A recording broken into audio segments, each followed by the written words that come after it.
Good evening, everyone. My name is Elizabeth Castelli. I'm the interim director of the Barnard Center for Research on Women, and I'm very pleased to welcome you to tonight's literary salon, History, Memory, Craft, with our guests Zinzi Clemmons and Crystal Hana Kim.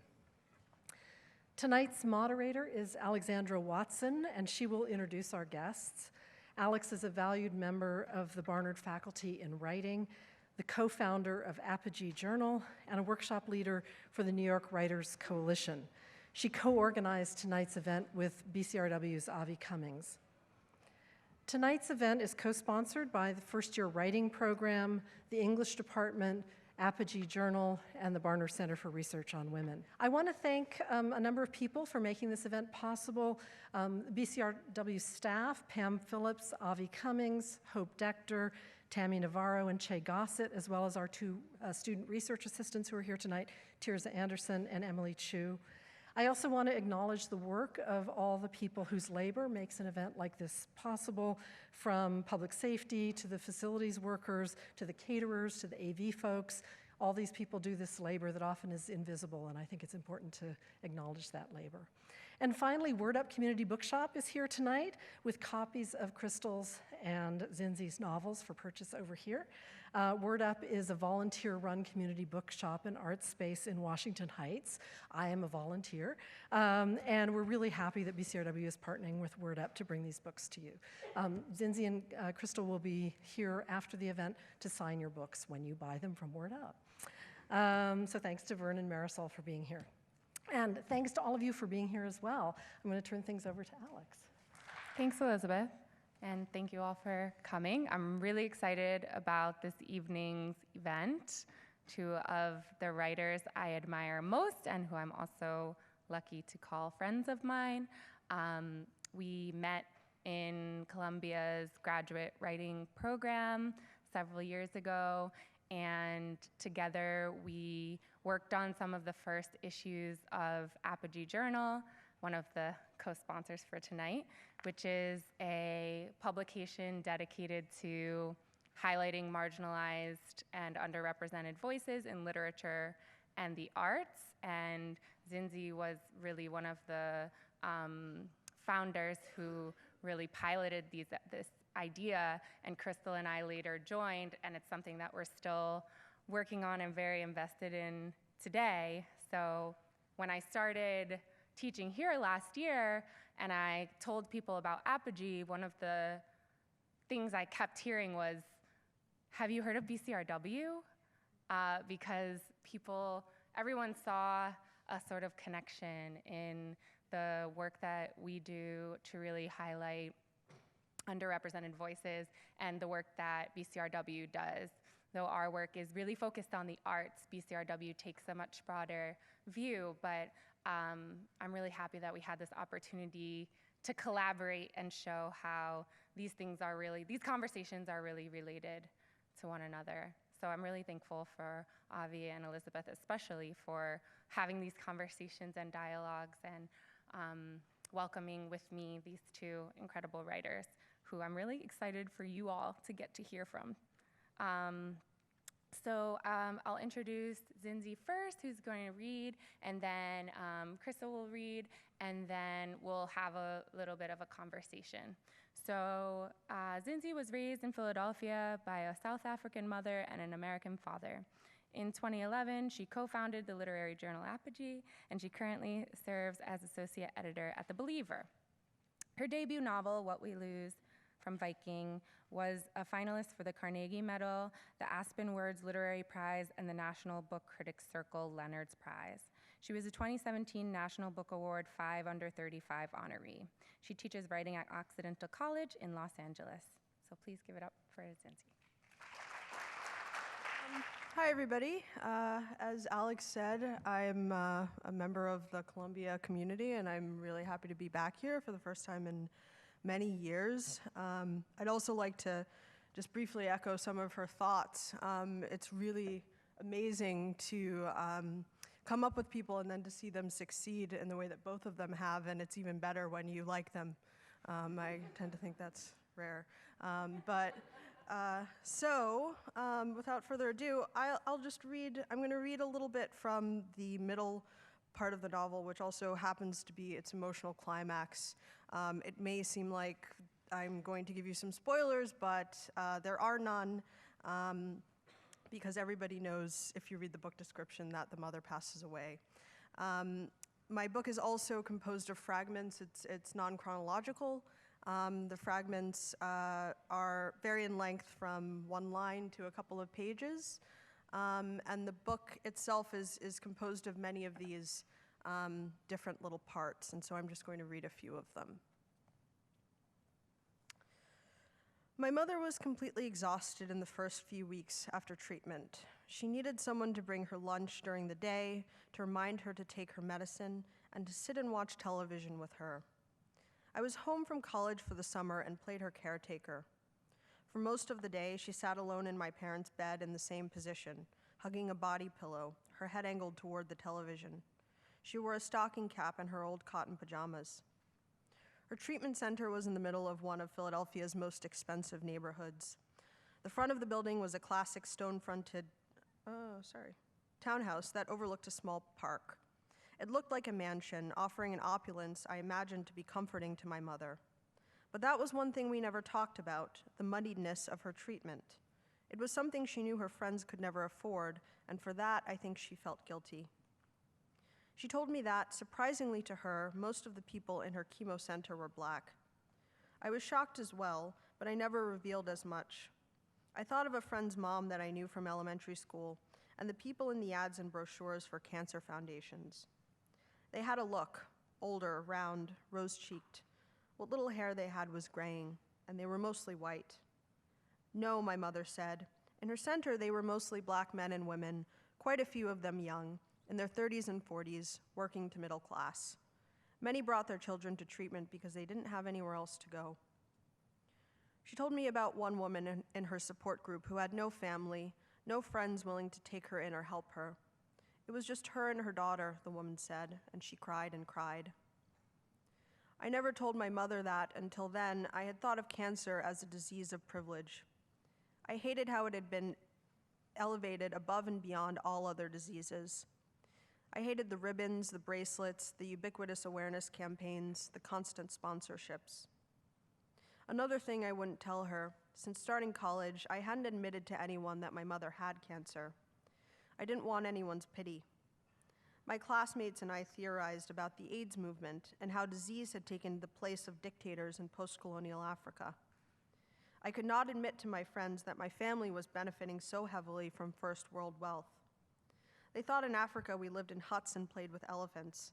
I did nothing to disabuse them of that notion. Dirty and inconvenient, AIDS was a disease of the people, I thought. Cancer, to me, was the opposite. Its cause was endorsed and healthily sponsored. But I never admitted to my mother what I thought of her disease, that thing she lived with day and night, that was more present to her than us, than even God. Unlike family or faith, her disease was something she never chose. When I came close to telling her, I remembered that, and it rendered me silent. What I felt was extremely uncomfortable, and she would have resented me for it. As much as she suffered, many other people were suffering worse. Her disease only reinforced how the world saw us. Not Black or white, not American or African, not poor or rich. We were confined to the middle and would always be. As hard as she tried to separate herself from the binds of apartheid, we were still within its grip. It had become the indelible truth of our lives, and nothing, not sickness, not suffering, not death, could change that. While she was in bed drifting in and out of sleep, I sat alone in the kitchen. The kitchen in their apartment was modern and open, with an Eden island in the center of the room, the seats facing the oven and fridge. All of the appliances were new stainless steel, the countertops a rare pink granite. Every day I sat there, only in the company of those appliances and the sounds that they made. A bathroom was just off the kitchen, so I didn't need to leave the space at all during the day, except to shower. For most of those 4 weeks, that was what I did. Every morning, I set my laptop on the island and did not leave except to bring my mother her meals. I rarely worked or wrote emails. I avoided anything that would connect me with the outside world, which felt too out of control. Instead, I retreated into the house and watched the world go by like a parade. The kitchen was my world. I ate gluttonously and gained 10 pounds. I passively read my emails. Most were from college asking me to choose my classes, to sign up for health insurance. I let the deadlines pass and later received red-lettered alerts from deans and other administrators. I began to enjoy taking those multiple choice surveys on the internet. What movie star hair do you have? What movie is your love life? My mother refused to go outside except for doctor's appointments. Her pills didn't seem to help the pain. The only thing I could give her were her meals. The refrigerator was the center of my kitchen world. It sat right across from me, about the size of a regular human, and when the radio was off, its hum was the only sound in the room. When I first arrived back home, I cleaned it out furiously, tossing all the old takeout boxes and the stagnant leftovers of curries and meats. I threw away anything with a large amount of oil or fat and duplicates of condiments, extra bottles of ketchup, mustards, mayonnaise. I scrubbed every shelf and surface until the inside gleamed. I restocked the fridge with healthy foods, fruits, vegetables, yogurts, soy milk, probiotic this and that. When it was done and the fridge was filled with vibrant colors and smelled of Lysol, I felt lifted, hopeful. I understood then, awash in unfiltered refrigerator light, that this was how I was going to cure my mom, with whole grains and elbow grease. But one by one, the old food reinvaded the fridge. Every visitor who came by, and there were many, brought us a different dish. Curries, stews, fried rice. The things that were meant to stick to the bones, to comfort. The foods my mother loved best. Friends gave them to us in their own pots, with no mention of when the pots should be returned. During my second week back home, my mom's best friend stopped by. She brought us a pork roast, mashed potatoes and beans, all wrapped in tin foil. She gave them to me to pack in the fridge.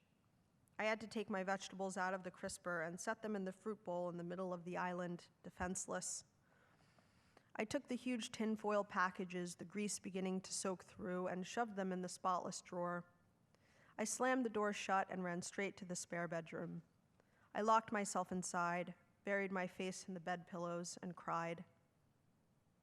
A week before I was supposed to begin college again, I called the dean's office and told the administration I wouldn't be coming for next semester. "You'll be returning after that," my father commanded. "Yes," I said, but the truth was that I didn't know anything for sure anymore. A story came up on the local news about a murder not far from our house in a much poorer and rougher neighborhood where this type of thing was ordinary, almost expected. The news was filled with stories from those blocks, faces of its children alternately lost, made criminal, locked away. They showed a man's picture. He was dark-skinned with a white beard and white eyebrows, a friendly smile. He looked around my mother's age. He was a mail carrier for a neighborhood in the South. He went out in the morning to work, and on his way to the subway, he was jumped by 2 thieves. He refused to give up his wallet and cell phone, and they shot him. He died on the sidewalk. My mother turned to me with surprising calm. She spoke as if she was discussing someone else's life, someone else's mother.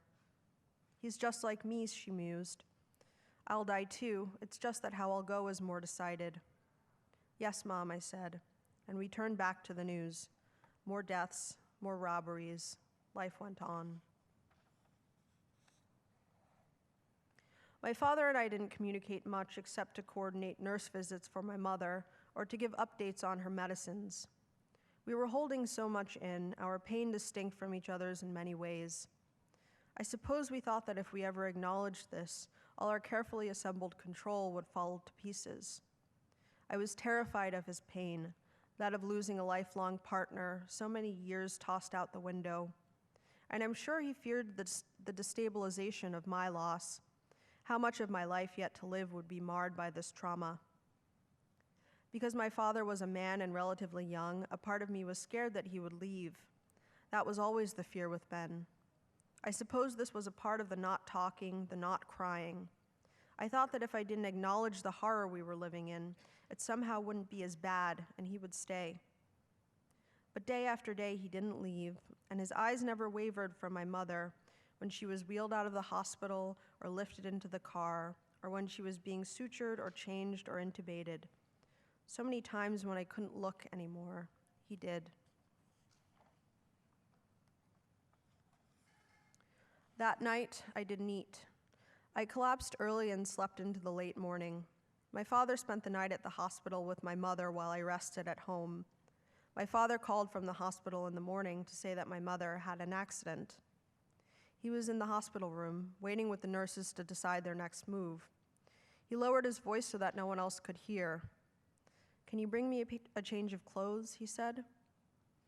She had peed all over the bed and her clothes, and when he tried to clean the mess before the nurses came in, it got all over him. His voice cracked and he began to cry. He put the phone down. I packed him a shirt and sweater from his closet and some new pants from his drawer. I headed to the hospital, fighting off the image of my mother and father covered in her piss. By the time I arrived, they had fitted her with a catheter tube. "No more accidents," the male nurse smiled, trying to be upbeat. I imagined the painful method by which he had connected the catheter to my mother's bladder. From the bottom of her blanket ran a tube connected to a clear plastic container tied to the foot of her bed. I sat in a chair by her right side while my dad changed in the bathroom in the hall. When he returned, the doctors said she wouldn't wake up after this. I wondered if she could hear, if she knew what was going on, and I decided it was better if she didn't. I decided not to think anymore. I stared at the urinal, the tubing, not watching, not reacting. The room smelled acrid because she had a bacterial infection, which was forcing her into a coma.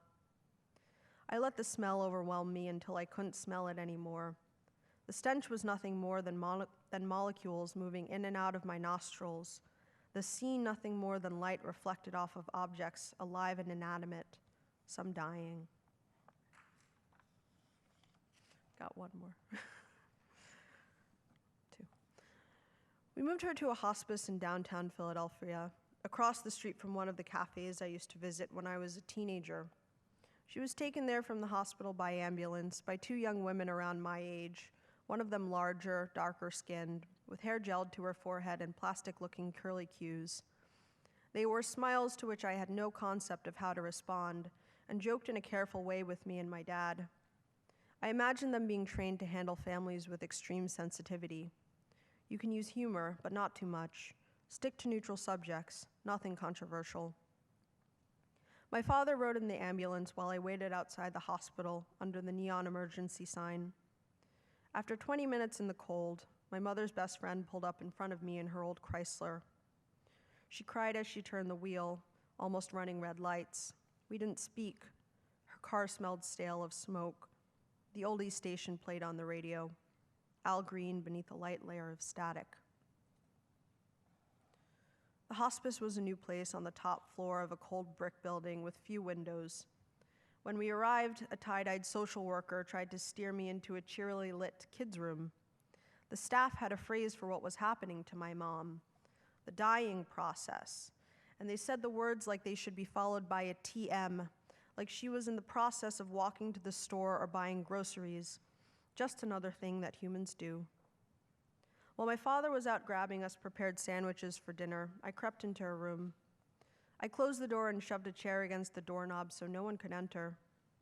I had many things I wanted to say. Some sleepless nights ago, I'd made a list of all the things I needed to apologize for, all the things I needed to tell her I forgave her for. But as I stood there with those mathematics in hand, the weight of the moment on me, I said nothing. And when I tried to speak, only tears came. The pain was exponential, because as much as I cried, she could not comfort me, and this fact only multiplied my pain. I realized that this would be life, to figure out how to live without her hand on my back, her soft, accented English telling me, "Everything will be all right, Tandi." This was the paradox. How would I ever heal from losing the person who healed me? The question was so enormous that I could see only my entire life and everything I know filling it. Thanks. was really beautiful. Thanks, Zinzi. So Crystal will read next. Crystal Hana Kim's debut novel, If You Leave Me, was published in August 2018. It's fresh. She was a 2017 PEN American Dow Short Story Prize winner and has received scholarships from the Bread Loaf Writers Conference, Hedgebrook, Gentile, among others. Her work has been published in or is forthcoming from The Washington Post, Elle Magazine, The Paris Review, Electric Literature, and elsewhere. She holds an MFA in creative writing from Columbia and an MS in ed from Hunter College. She's a Teach for America alum and has taught elementary school, high school, and collegiate writing. She is currently the Director of Writing Instruction for Leadership Enterprise for a Diverse America and a contributing editor at Apogee Journal. She lives in Brooklyn with her husband.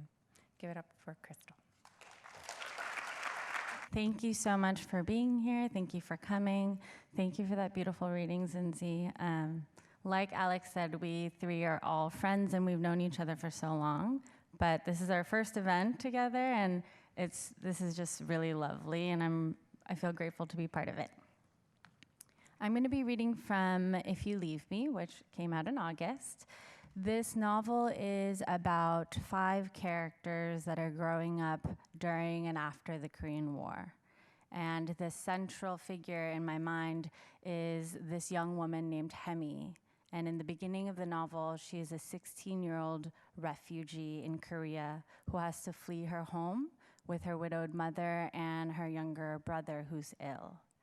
And the novel also focuses on these 2 young men in her lives. There's Kyungwon, who is her childhood best friend, and then there's Kyungwon's older, wealthier cousin from Seoul. His name is Jisoo. And these 2 are also teenage refugees in the beginning of the novel. So the novel centers around those 3, and then also Hemi's younger brother, and eventually even Hemi's daughter. I'm going to be reading from the middle of the novel. At this point, the Korean War has been over for about 11 to 12 years. 12 years. And at this point in the novel, Hemi ends up marrying Jisoo, the wealthier cousin of her best friend, because he provides financial stability. And Kyungwon, her childhood best friend, has disappeared after the war. He doesn't return home for 11 years. And then finally he does to visit Jisoo, his cousin, and his best friend Hemi, and their 3 daughters. But then very abruptly after a couple of weeks, he leaves again. And so the novel, the part that I'm reading is from the perspective of Hemi while she thinks about his leaving and the consequences of that. It's about a couple of months after Kyungwon has left. I bled yesterday from the cuts on my hands, a careless knife. A week ago, tripping over the stones Mira had placed around the house in the shape of clouds. The sharp taste when I bit down on my tongue the morning Kyungwon had left, like the discarded sea ration tins we used to lick during the war. He had once dared me to touch the silver, sharp edge with the tip of my tongue, a blood-red river.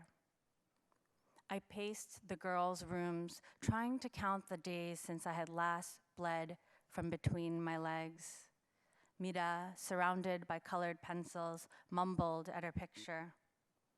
When I passed, she tugged at the hem of my hanbok skirt. I want a cookie. She held up a wet palmful of crumbs. More for me? Her hair, the oily stink of it, made me want to retch. I don't have any right now. My stomach roiled at the sudden flare of smells, grease, spit, boiled beef bones from the kitchen, a vile sweetness I couldn't place. The thought of the outhouse soured my spit too. Mommy needs to go outside. Mira grabbed my leg. Take me. Sitting at my feet, she looked tiny, my youngest, a dreamer. I must have been dreaming too. Months since I had bled. Mommy? Mira toddled after me. I staggered to the tree in the backyard and retched, green potato sprigs and white rice, my early breakfast. The acid stench so nauseating I had to lean against the stone wall. The air itself seemed to knock me unsteady. I slid to the ground. Mira wrinkled her nose and hid her face behind her hands. Mommy sick?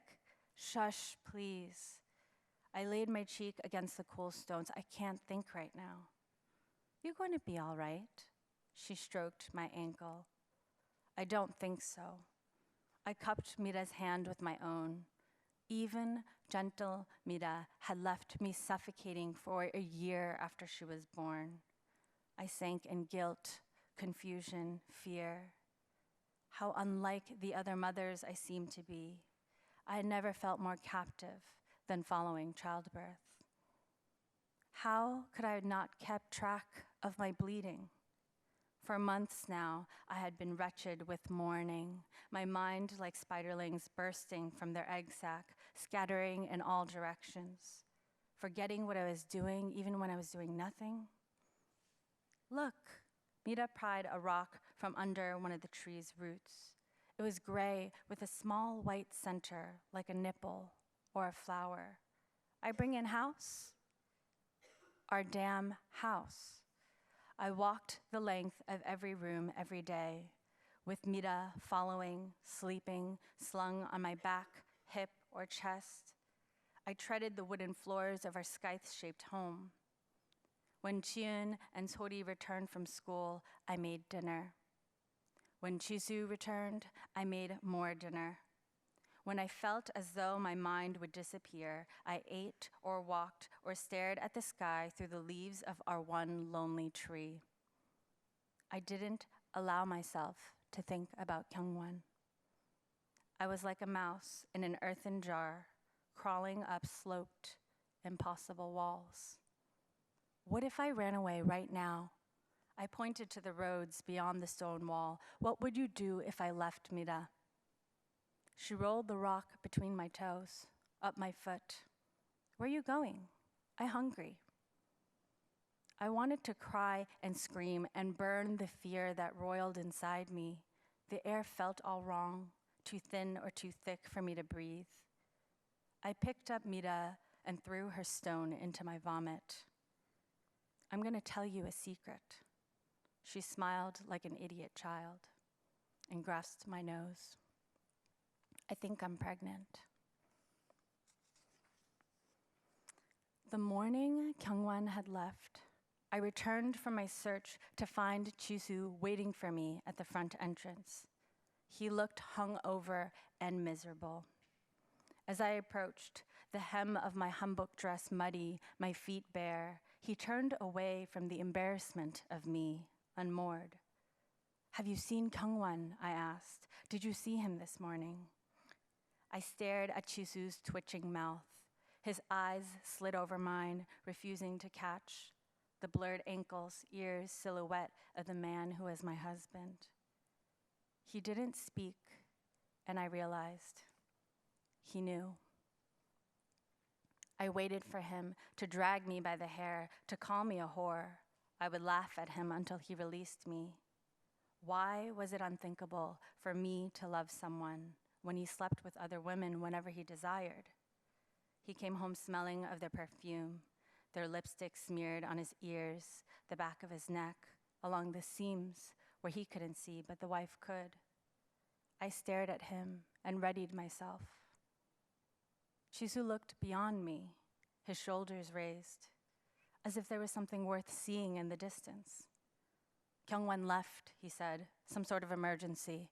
He told me this morning. I searched Chisu's face. What kind of emergency? How the hell should I know? I tried to think. I didn't understand.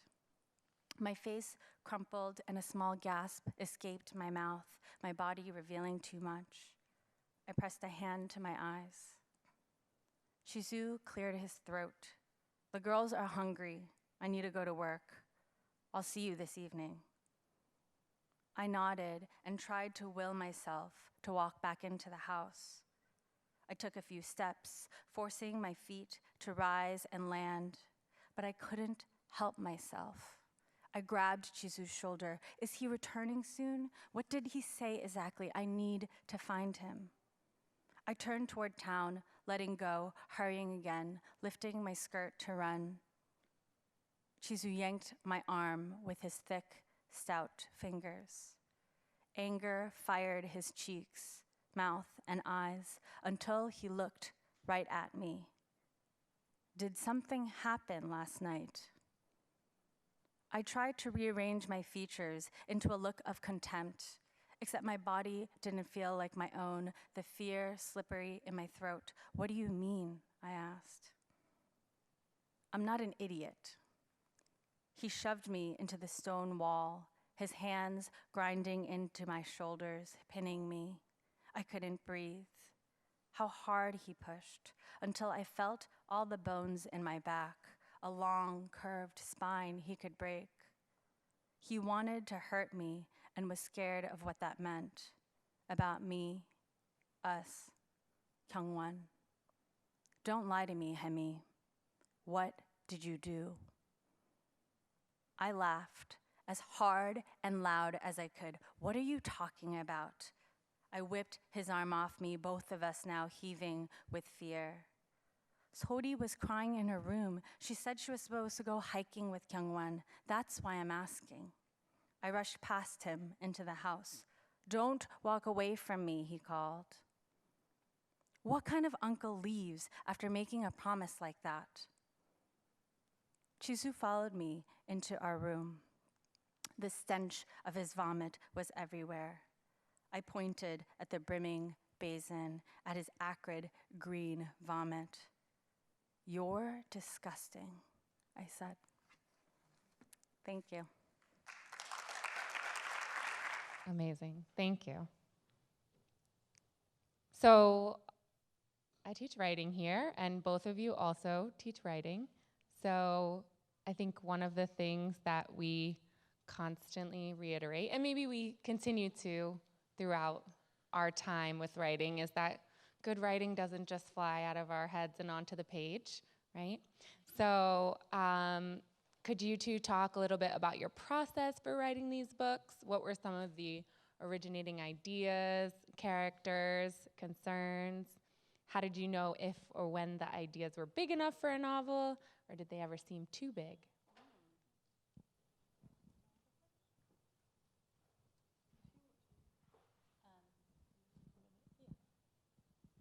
So I knew, I think, fairly early on that I wanted to write about the Korean War because of my family history. All four of my grandparents survived the Korean War, and I am particularly close with my maternal grandmother because she lives in Korea. But when my parents were immigrants and when they had me here and they couldn't afford daycare for me, she flew to America and she took care of me for 2 years. And I mean, that's just such a big sacrifice, right? To leave your home, to come somewhere where you don't know the language at all.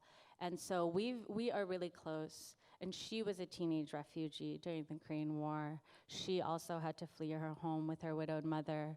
So I knew that I wanted to write about this experience, particularly because as a Korean American growing up here in New York, people around me in school, my classmates, they didn't seem to know anything about Korea, right? I think Korea is in the news so much lately, but growing up, people didn't know where Korea was. I remember when I was in the second grade, a boy asked me, "What are you?" And I said, "I'm Korean." And he very, very confidently said, "No, you're either Chinese or you're Japanese. What are you?" And that was such a strange interaction to have when you're 7 and you are told all the time at home about your Korean culture and your pride, and then you go out in the world and nobody has any idea what you're talking about. So I knew early on that I wanted to write about the Korean War, but the process of writing this book took years. Zinzi, I don't know how long yours took, but mine took so long. I can talk about that more, or if you want to talk about. So when I started the MFA, the Creative Writing Graduate School program, someone had told me, you should go in with a project. But I didn't think that I knew enough about writing to write a novel. So I focused on a short story collection. And so I actually created Hemi and her daughter and these characters during that time, but I thought that they were going to be interconnected short stories. And I worked on this, and I thought it was going to actually span 3 generations. So these characters were just the first generation, and then there'd be a second generation of daughters growing up in the 70s, and then there was going to be a third generation of their daughters and children. And I worked on that for 3 years during the graduate school, and in my last thesis workshop, my teacher told me, no. He told me, wait, I actually think that the first generation should be a novel. I think you should set the others parts aside and make this and expand it. So it was such a long process because I technically started the book or these characters in 2011, but I didn't even start this novel until 2014 in that workshop. So writing, yes, takes many forms and revisions, and it takes a long time, for me at least. What about you, Zinzi? Yeah, let's see. I similarly was working on a project that sort of included some of the characters when I was in my MFA as well. And I think I was trying to figure out how to write a novel as well. And it just wasn't working with the story that I'd chosen. I graduated from Columbia, and very soon after, talking like a couple of days, my mother had cancer for a while, but it just kind of got very serious all of a sudden, and I made the very quick decision to go back home and look after her. When I was at home, I started writing about the experience for myself, just sort of journaling. And at some point, I had put the other novel aside, and I started thinking about the things that I had written and the sort of process that I was going through as a story in itself. It's because in the other novel, I had these parts that kept showing up that were about grief, and they were not hugely related to the story itself, but I showed them to my agent, and she was like, well, this novel is not very good, but these parts here are really good. So sort of like a similar thing, and I wonder, Crystal, how long it took for you to accept that, because it took me a very long time. It's really difficult throwing pages and pages in the trash. So I started with those sort of journal entries and these little parts, and I started building a story around them. And that took a few years, I think 3 or 4 in earnest.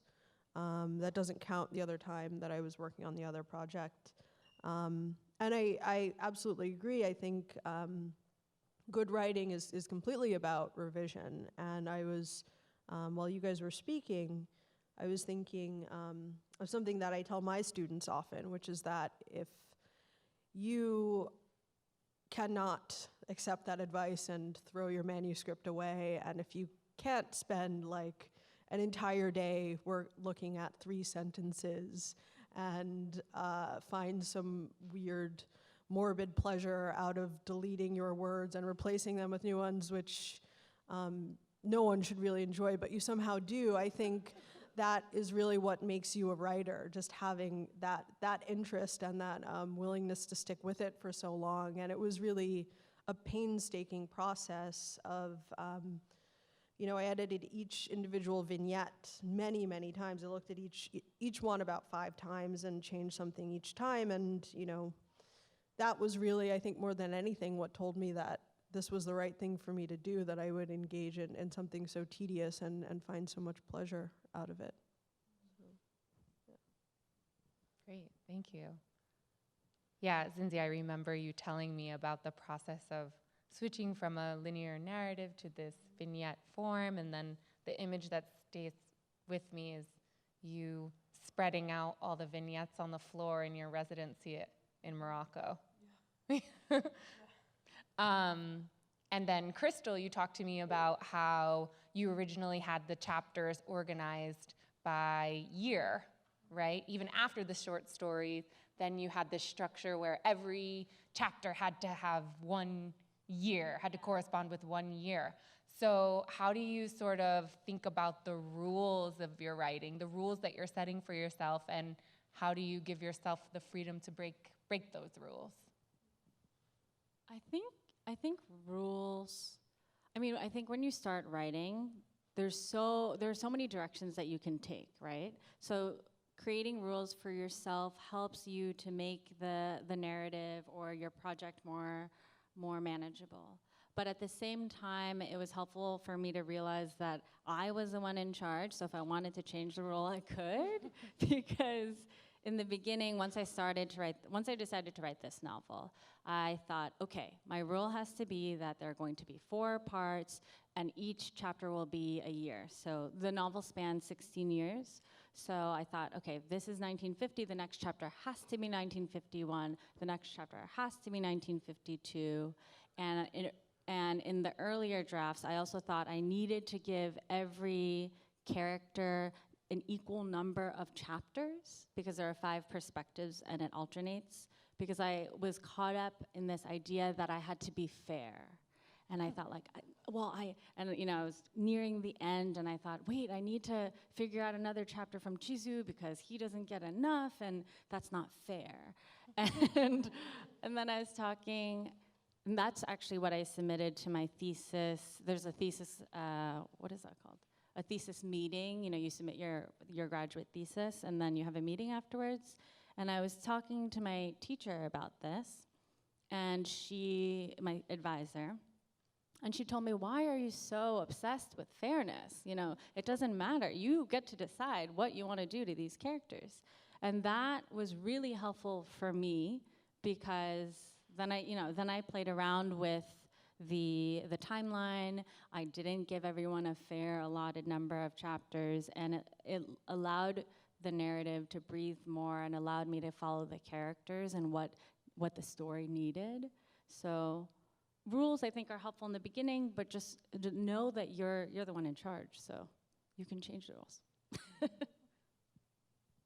I have an essay that was originally a craft talk by Zadie Smith that she gave at Columbia a few years ago, and I used it to teach revision nearly every year, and she calls these rules scaffolding that you use to help construct the novel, and I think it's her penultimate piece of advice or something very late in the essay, and she says you must disassemble the scaffolding before you're finished with the book, and it's for the reasons that Crystal says.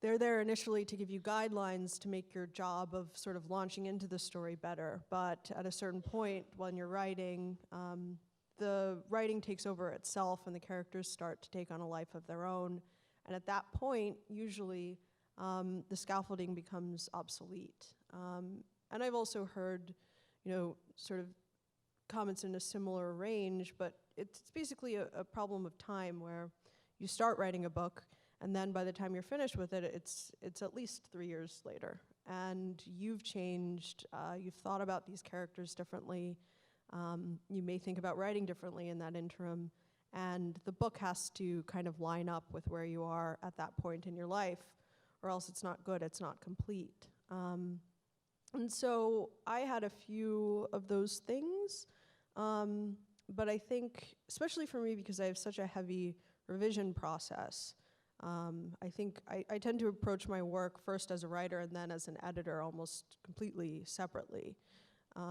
And so I tend to wear down so much of it anyway. There isn't a lot that's left from the original, but that's always in my mind when I'm writing. Thank you. I love that idea, the scaffolding that then needs to come down. It's there for the original support. Yeah, I love that. And in terms of materials, you're both drawing from a sort of different body of materials. Crystal, you did some sort of archival research as well as talking with family members. Zindzi, you're drawing a lot on personal experience, but also referencing some external materials as well.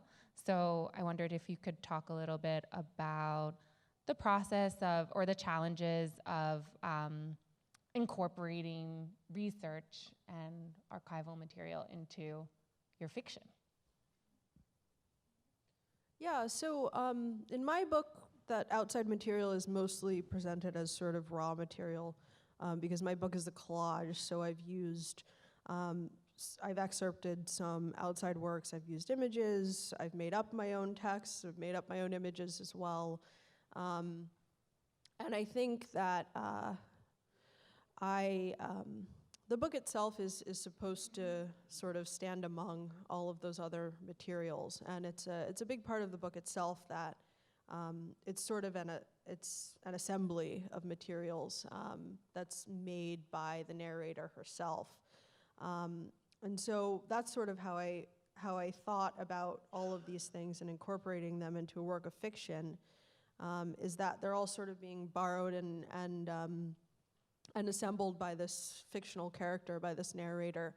And when you add all of them up together, it's supposed to sort of represent who she is. And the idea is that this is how she's sort of constructing her identity, by pulling all of these disparate pieces together.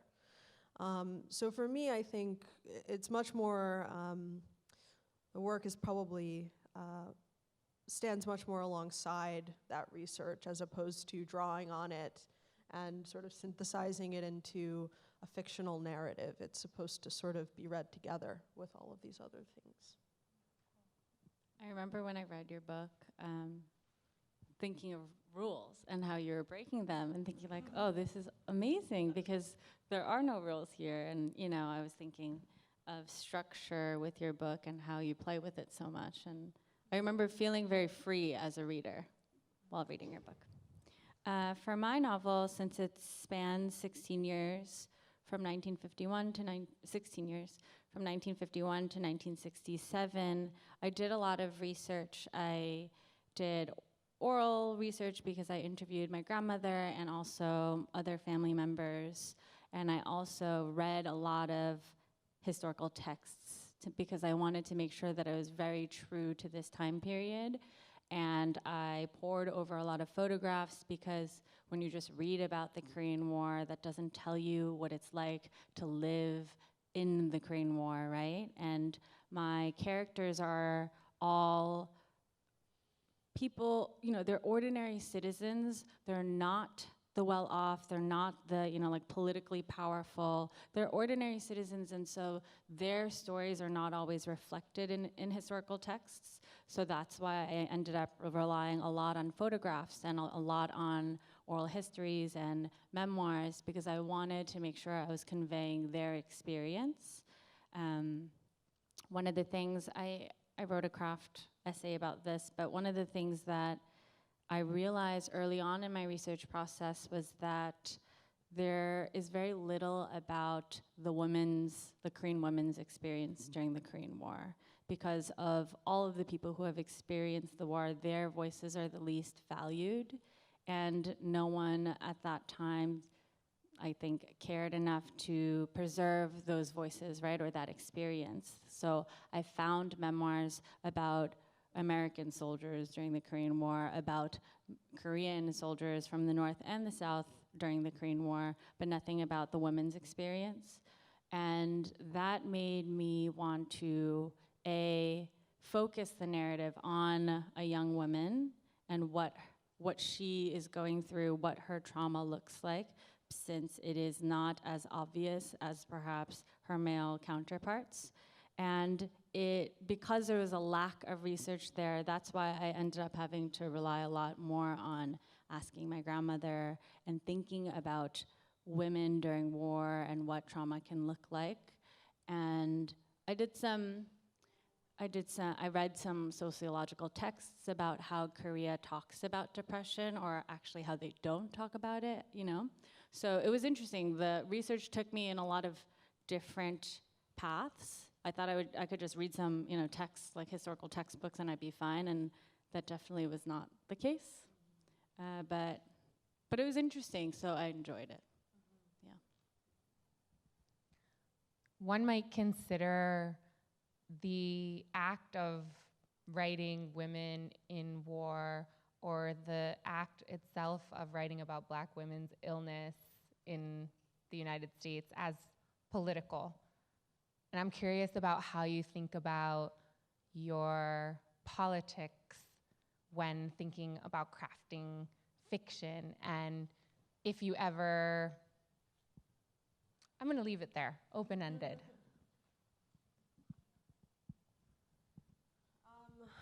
I think very much about politics because when I'm writing, because I think about politics all the time.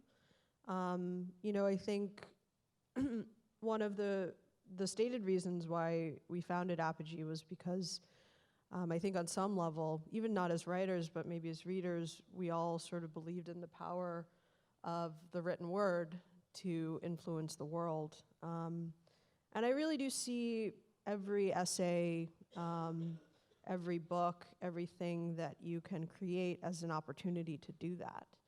And so for me, it's not so much like, do I want to make a statement? It's what kind of statement fits into this container, and thinking about what I want to say. But, for me, one of the reasons why I became a writer was because I wanted people to hear what I had to say, and I really do take that seriously every time I sit down to write.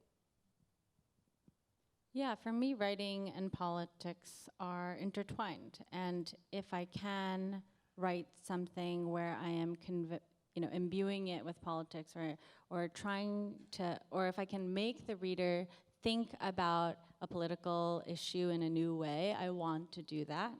And although there are 5 narrators in the novel, I really try to center it on this woman because, again, there was that gap in the research, right? And I wanted to provide a voice, a lens to look into what does a woman who has very few options, who then sees violence, goes through a devastating political civil war, but is not taken seriously when she presents symptoms of depression. What does her life look like? And that was very much politically motivated, right? But I don't think that I think that a lot of times when I'm writing fiction, because I care about politics, it comes out. It's not necessarily like I'm saying I'm going to write a polemic and convince the reader of something. It's just in my writing, right? Has anyone ever characterized your work as polemical? I don't think so, but I mean, it's only been out for like 2 months, so I don't know, I'm not sure.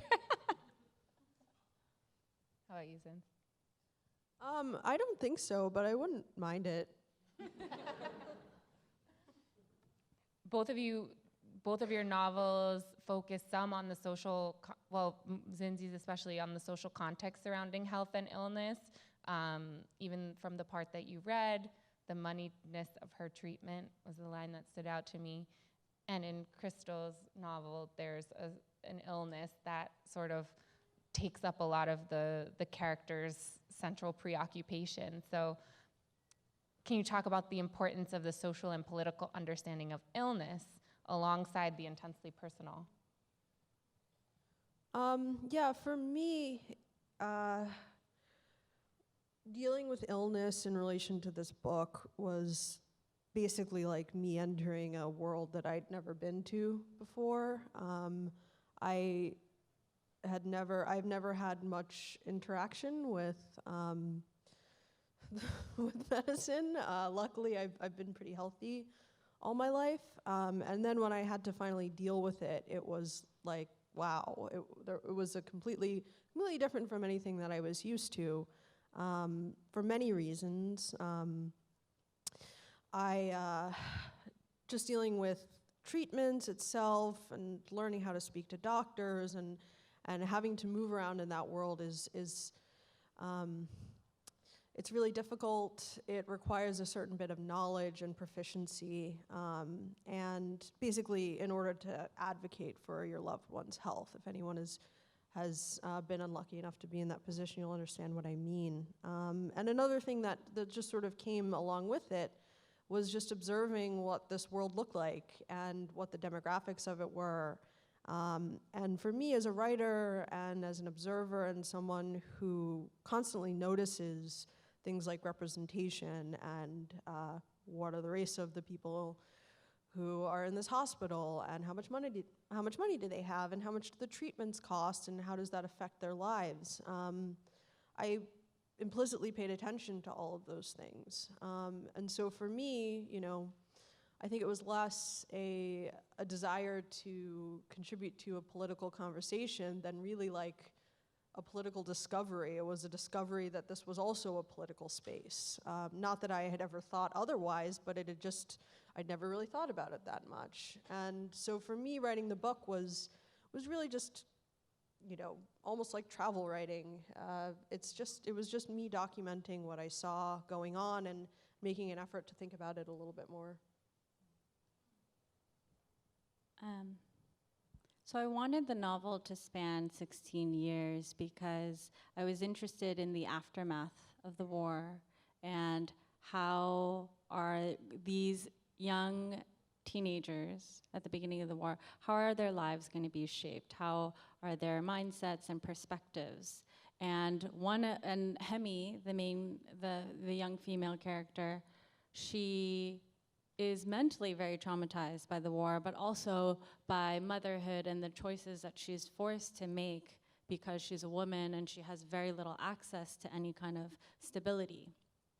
And I didn't have her depression labeled in the novel because at that period of time in Korea, there was no vocabulary for depression or trauma, right? It's something that people swept under the rug. You move forward. There's too much that you have to do in order to survive.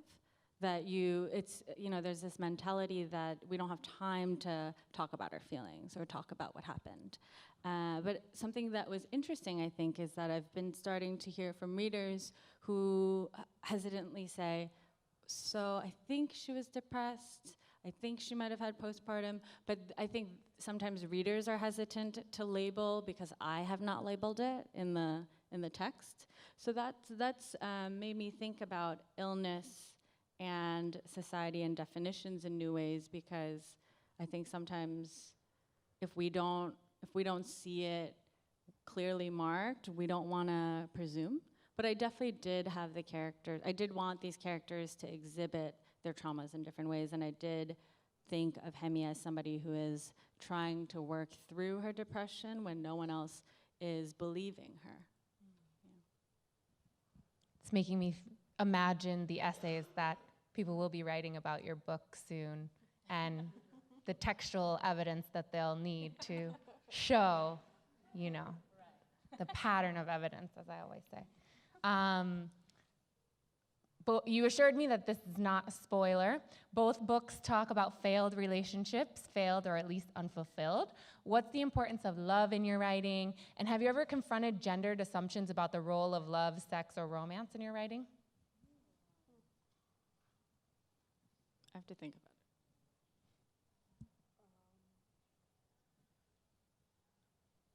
it. For me, the love part of the book is really Tandi's story, and the sort of present and past of the novel are really about Tandi and her mother. And then when Tandi loses her mother, the way that she kind of chooses to move on is through a relationship. So sort of narratively, in terms of plot, it's a very pivotal sort of relationship. It's very important to the story. And it turned out that way because in my own life and with friends of mine who had also lost parents, I saw them doing that very often. I think from the trauma and the fact that your family just really changes and sometimes is obliterated by loss. There's a desire to sort of create a new one. And so for Tondi, that's really what's going on with her relationship. That's how she at least begins to start to move on. Yeah, I don't want to give any spoilers, but I realized at some point that it was necessary to upset that type of narrative. And so for me, that's why it was really important to write about some of the challenges in their relationship and really bring them to the surface so that I didn't sort of let the reader think that once she has a man in her life that all of her problems will be solved. That really struck me as the wrong direction to take the book. So it plays this sort of defining and not defining role at the same time for the main character.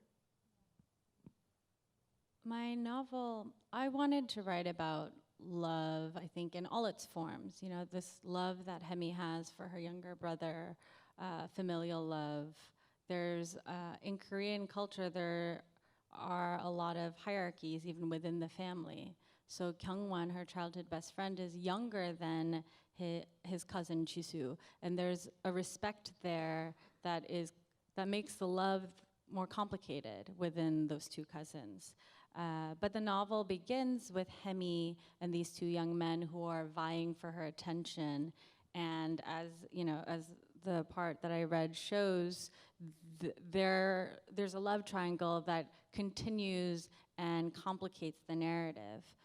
So I wanted to write about that, but I also wanted to play with this idea where Hemi thinks at certain points that I think she thinks if I had chosen this guy or if I had chosen this guy, she thinks that they are the solution, but that's not the answer, right? And that's not the answer to the problems that she's having or the mental illness that she's dealing with. So I wanted to play with those expectations within love too, but I also really wanted to focus on motherhood and the love that a mother feels for her children while also exploring the frustrations that she has because she is forced into motherhood over and over again and does not necessarily want to be a mother all the time. So I wanted to explore all of those different forms of love, I think. What you just said reminded me of a line from Zinzi's book, "Motherhood is stained with blood," and another line, "I do not see the mother with her child as either more morally credible or morally capable than any other woman. A child can be used as a symbolic credential, a sentimental object, a badge of self-righteousness." Both of your books, I think, avoid romanticizing motherhood. In fact, maybe sometimes do the opposite. Do you think, or what was it like writing for them from the perspective of a mother is my first question. And then do you think that we have a tendency to romanticize motherhood, and what are some works of literature that resist that tendency? That was a lot of questions, so you could take them one at a time. The first one was, what is it like writing from the perspective of a mother? I can answer that pretty easily. It was really hard for me. I don't know about you. That was the hardest part of the book, was to imagine having having a child is like. I never grew up with like young kids around me. Like I've never babysat, so it was all totally foreign to me. And I did a lot of research for that section. That was probably the most invisible research that doesn't show up in the book. When I could tap into the difficulty of it and the frustration, I felt like I was getting close to rendering the experience correctly, because I imagine that that's an overwhelming feeling of frustration. In terms of other depictions, the last quote that you read from the book is actually a quote. I believe it comes from Adrienne Rich. And when I was doing that research on motherhood, It was either first-person accounts, so I read some blog posts, a couple of articles, and like YouTube videos. Then the rest of the research I did was theoretical. So I was reading, people like Adrienne Rich, Angela Davis, who else? Read some Audre Lorde on cancer. And I mainly went to them for a more radical sort of feminist perspective.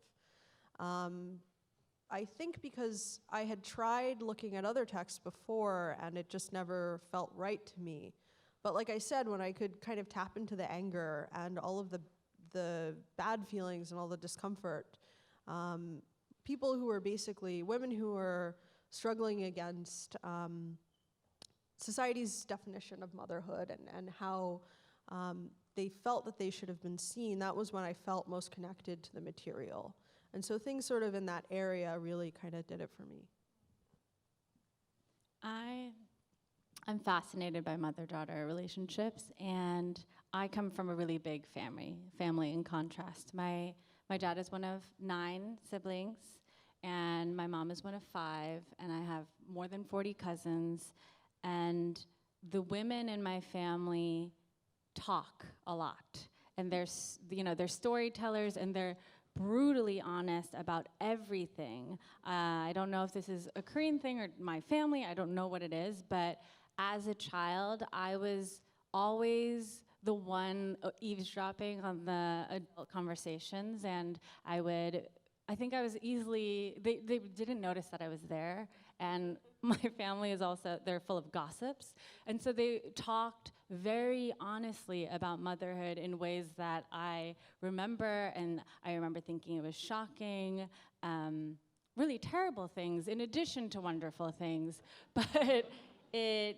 definitely has formed my curiosity about motherhood, and when I wrote this novel, I drew upon a lot of those stories that I overheard to write a complicated mother, because I do think that we have a societal and maybe readerly instinct to categorize women into good mothers or bad mothers, and that's really reductive. So I wanted to make Hemi a really complex figure. I wanted to make her mother a complex figure where you understand why these women in their roles of mothers make certain decisions, but you don't necessarily agree with them.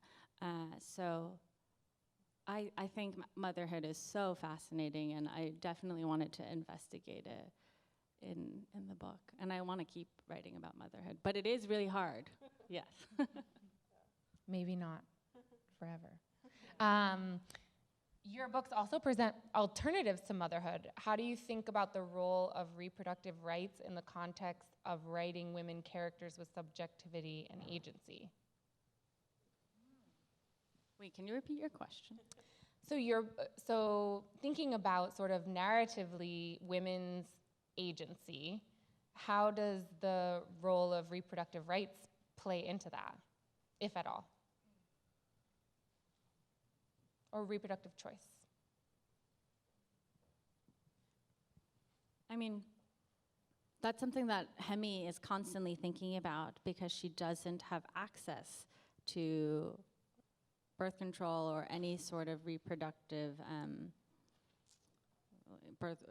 contraceptives, right? And so she's constantly thinking about birth and reproductive rights. I don't necessarily write about it in this time period because they didn't, again, have a vocabulary for that, but it is something that I'm really interested in.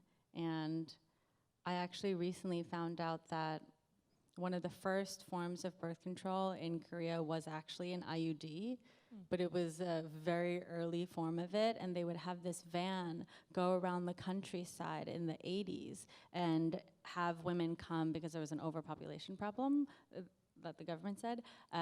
So I've been thinking about how I can write about that, because I think it's fascinating, this idea of having reproductive rights, having access, but also this question of whether or not these women were being forced into getting these very rudimentary IUDs is really interesting.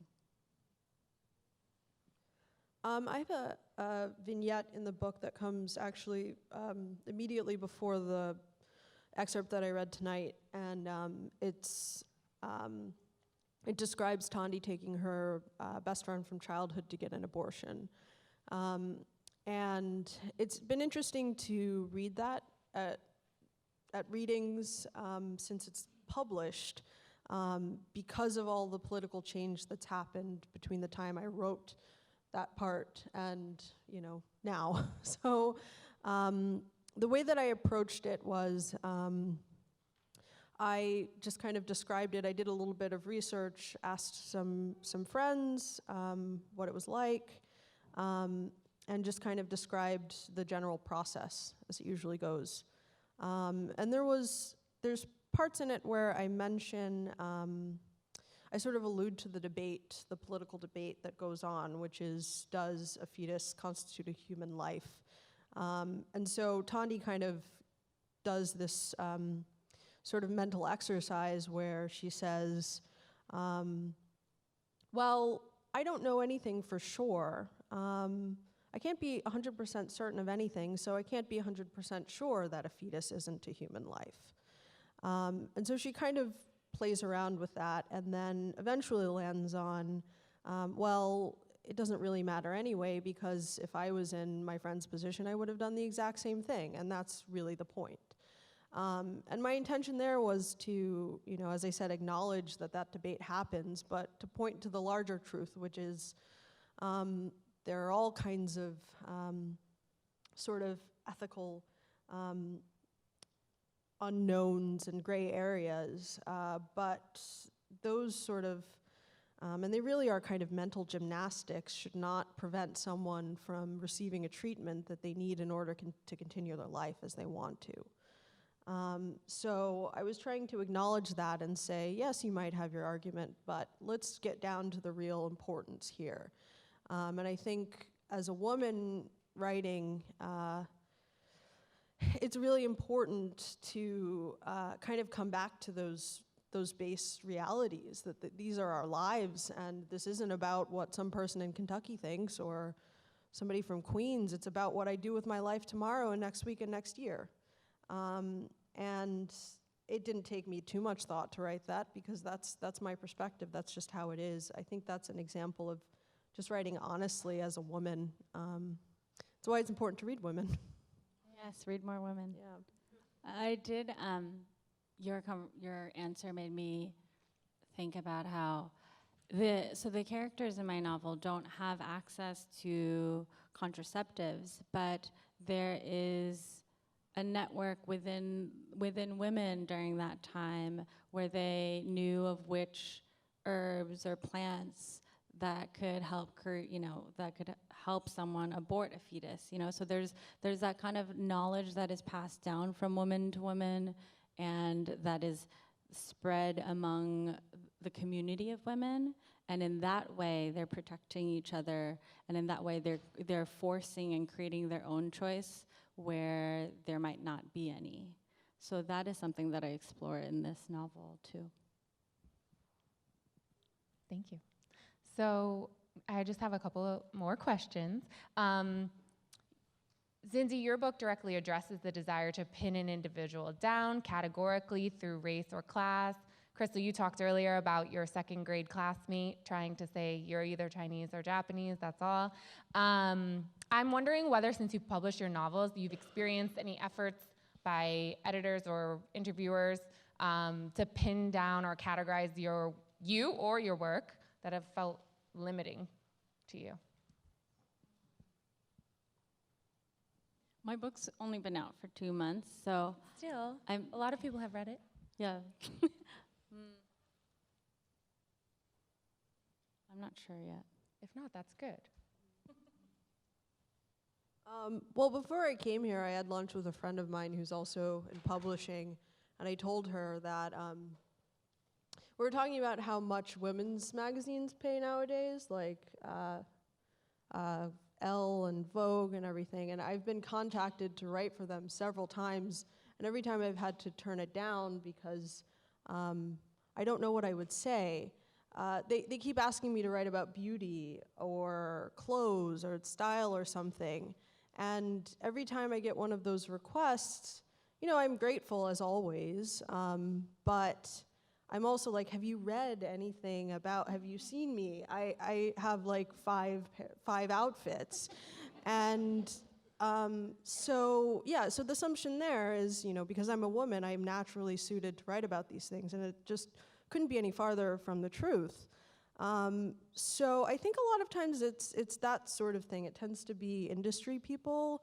Readers, I think, get it, and readers are really happy not to read the book and not be in a space where they're constantly feeling like everything is prescribed and things need to be slotted into little boxes.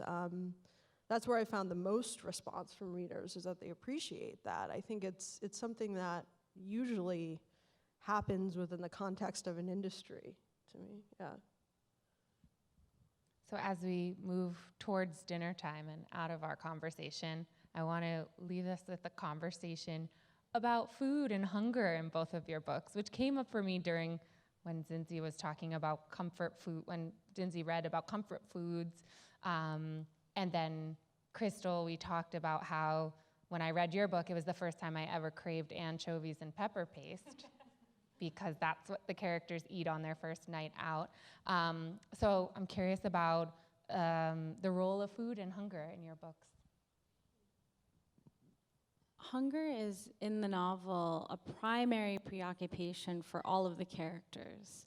And since these characters, Korea in the 1950s, even before the war, so many people were impoverished, and these characters were hungry even before the war.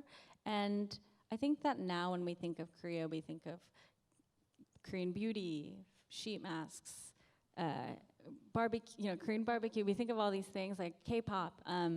But even when my parents were growing up in the 60s, they were hungry.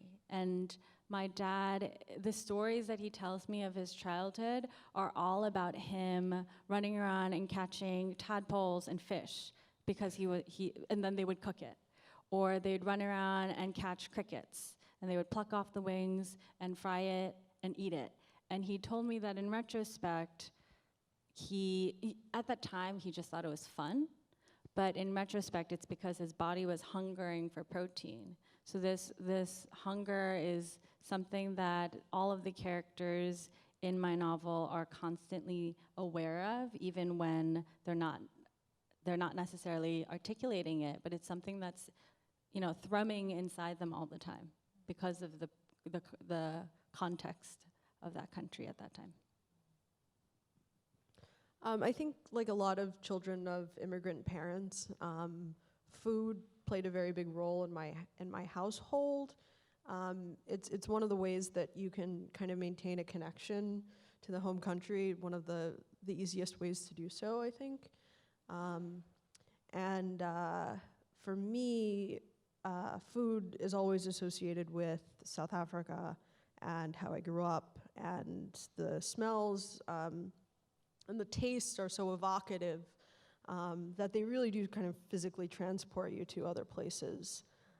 In the book itself, food is sort of a symbol of comfort and family and home and country. At the same time, it's also a marker of difference. And that was very much the case for me growing up. There was always my classmates, who were mostly white, never appreciated the food that my parents made. And it was always a thing. I can remember at some point when I was young, and this is really heartbreaking to repeat, at some point my mother said, your friends will never eat our food. And that was so sad to me. It was also true. Because it was so spicy and foreign that, a lot of times it was, people expressed revulsion towards it, and it always really wounded me really deeply. And I think, especially in the novel, it sort of marks Tandi's family as not being American, as not being white, as all of these things, but at the same time, it's very dear to all of them. Well, I want to thank you both so much for your wonderful readings and for engaging in this conversation. think we should give them another round of applause. Thank you, Alex. Thank you.